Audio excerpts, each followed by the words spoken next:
को जल्दी रोक लो मुन्ना, इसमें बटी सभी यात्री मारे जाएंगे, जल्दी करो। सुबह के 8 बजे थे। मुंबई सेंट्रल स्टेशन को दुल्हन की तरह सजाया गया था। प्लेटफॉर्म नंबर 1 पर फूलों की सजावट थी, लाल कालीन बिछा था और हर तरफ पुलिस और कमांडो तैनात थे। आज का दिन ऐतिहासिक था क्योंकि देश की पहली सेमी हाई स्पीड सुपरफास्ट वज्र एक्सप्रेस का उद्घाटन होने वाला था। ये ट्रेन पूरी तरह से स्वदेशी तकनीक से बनी थी। बड़े बड़े होर्डिंग्स पर लिखा था, रफ्तार और सुरक्षा का नया संगम वज्र एक्सप्रेस।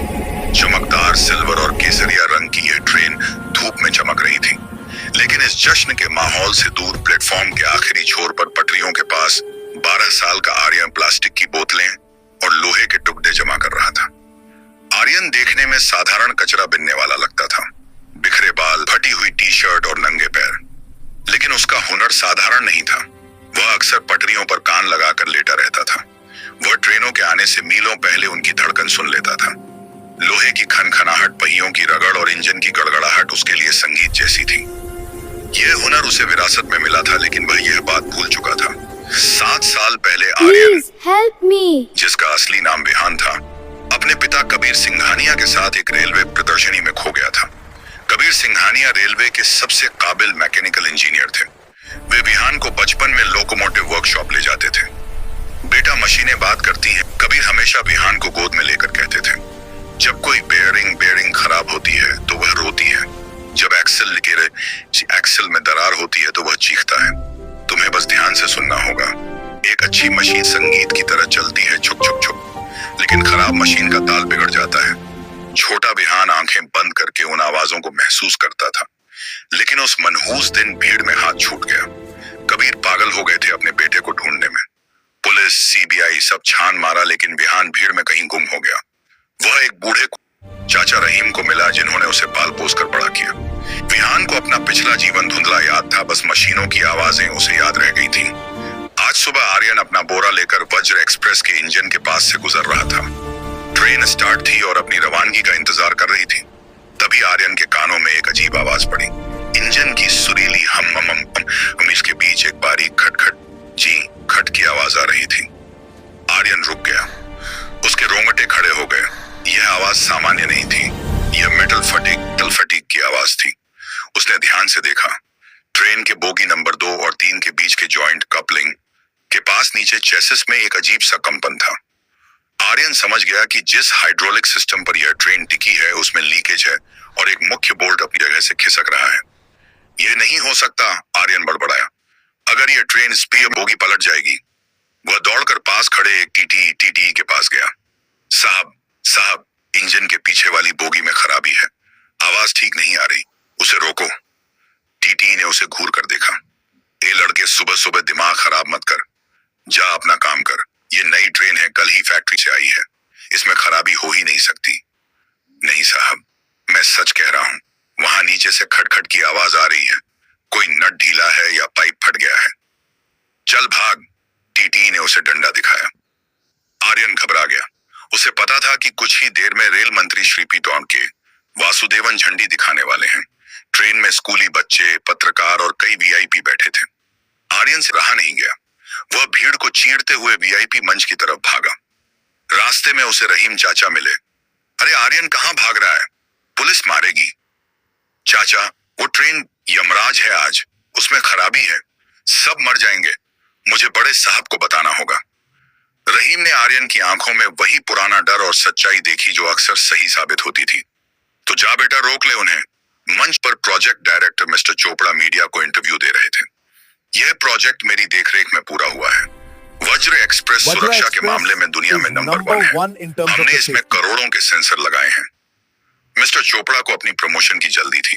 वे जानते थे कि कुछ टेस्टिंग रिपोर्ट्स में मामूली गड़बड़ी थी, लेकिन मंत्री जी के कार्यक्रम के कारण उन्होंने उसे नजरअंदाज कर दिया था। सब ठीक हो जाएगा, उन्होंने सोचा था।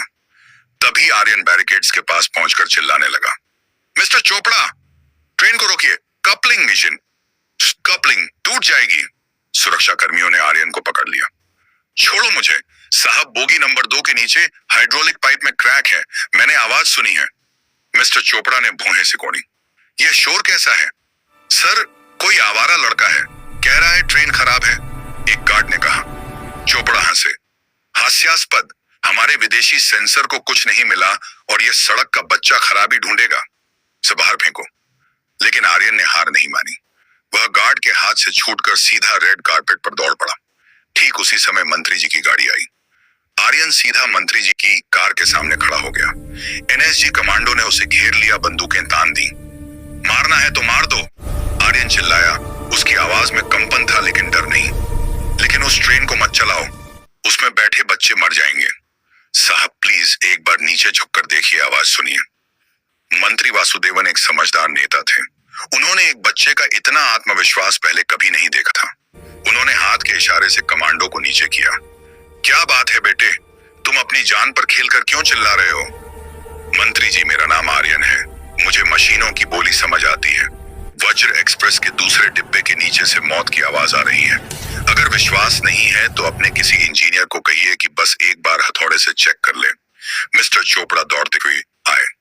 सर माफी चाहता हूँ, यह पागल है, सिक्योरिटी लैप्स है, मैं इसे अभी हटवाता हूँ, मुहूर्त का समय हो रहा है। रुकिए चोपड़ा, मंत्री जी ने कहा, मुहूर्त से जरूरी जान है। अगर यह बच्चा इतना जोर दे रहा है तो एक जांच में क्या हर्ज, चेक करो।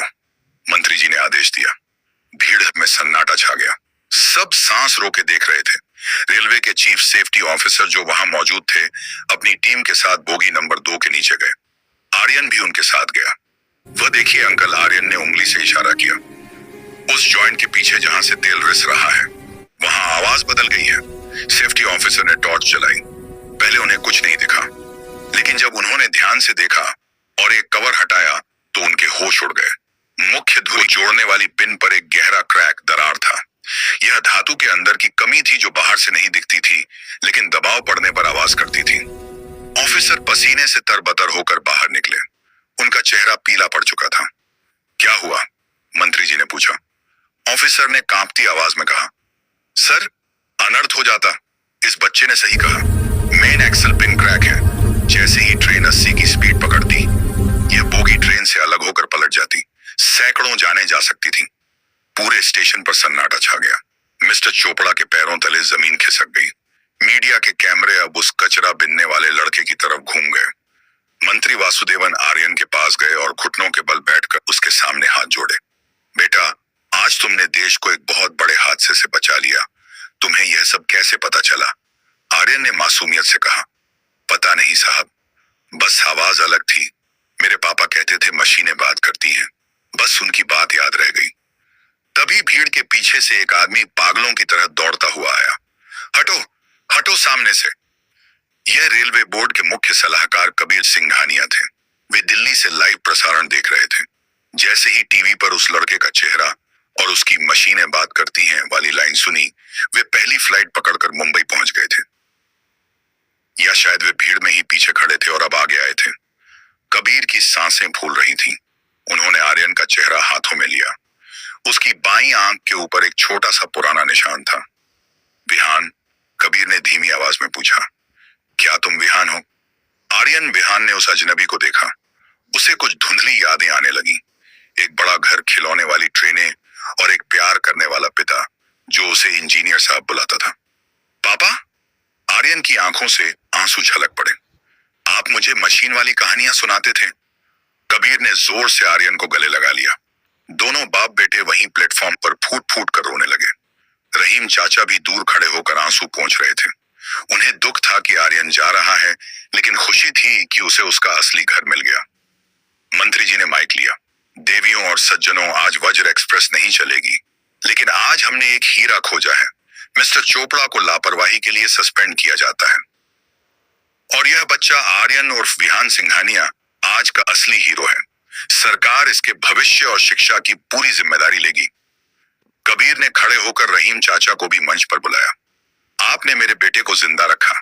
मैं अपनी पूरी दौलत भी दे दूं तो आपका कर्ज नहीं उतार सकता। उस दिन ट्रेन तो नहीं चली, लेकिन एक पिता की रुकी हुई जिंदगी फिर से पटरी पर आ गई। विहान ने फिर कभी कचरा नहीं उठाया। बड़ा होकर वह अपने पिता से भी बड़ा इंजीनियर बना, जिसने ऐसी तकनीक बनाई जिससे फिर कभी किसी ट्रेन में कोई हादसा न हो।